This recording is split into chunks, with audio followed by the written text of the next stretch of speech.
successful affair. Ako nga pala, magpapakilala rin ako. Sabi ko nga sa inyo kanina tell me your name kasi kami, medyo hindi nagbabago ng aming mga figura. Kayo nagbabago ang figure ninyo. Kaya medyo may talagang, nung mga maliliit pa kayo when you were here, medyo mga cute. Ngayon, cute pa rin. Okay. So here I am in front of you.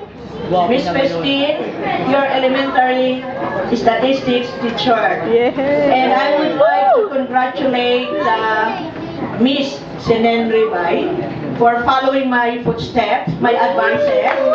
Sabi ko nga, dapat siya sa akin kanina kasi I could not really remember Senen. Sabi niya, Ma'am, ako si Ribay.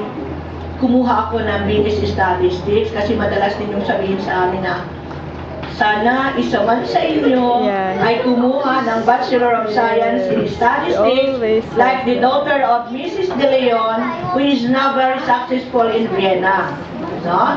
So, lumapit siya sa akin, Ma'am. Ako po kumuha ng statistics. Statistician ako ngayon sa isang hospital. So, congratulations. No? At least, mayroong sumunod sa aking mga advices. And you two followed also our advices kasi you will not be successful if you didn't follow our advices. So ako nga pala ang sumunod kay Dr. Fabra sa sakit ng ulo. Kung maraming sakit ng ulo noon, mas marami ngayon. Ay yung over the backboard na alam ninyo, yung cutting classes, yung natutulog sa loob ng kwarto.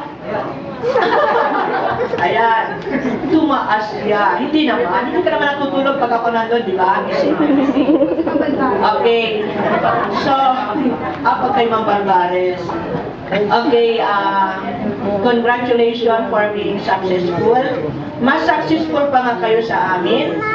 And I know we're part of your success. Yes, always. Sana wag niyo makalimutan ng Arellano University, Mabini Campus. Now is Arellano University, Mabini High School, where you graduated. Now is Arellano University, Apolinario Mabini Campus. No? So, we already have our preschool and elementary. So, ito, nagkakampin na rin ako. Ha? We already have our preschool and elementary. Now, if you want to enroll your kids to a campus, be sure to see us this coming school year.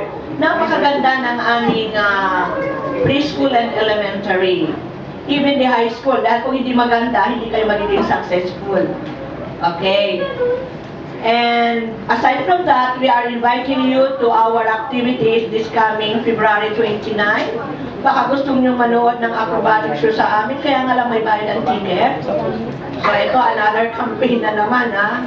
And if you have relatives na gusto mag-high school, at meron kayo nag-aaral sa amin, for every student campaign, mayroon siyang award na 500 pesos. Ma'am, ano po? And then transfer is another 500 pesos. So, medyo marami kaming discount na binibigay ngayon. And wish to see you more years. Na sana itong activity na ito, itong reunion na ito, ay mapuno pa itong lugar na ito, o tayo ay makapag sa ibang lugar, dahil alam ko hindi lang ito ang 4-1. Ang number of students natin noon ay mga 50, around 50. Unlike this year, mayroon lang tayong 35 or 40. Ang maximum number is 40. Okay, congratulations again, batch 1988. And see you soon again at Apolinario Mabini High School. Okay. Thank you. So next to me is Mrs. Francisco, dahil ang sabi nga kanina ni Angie,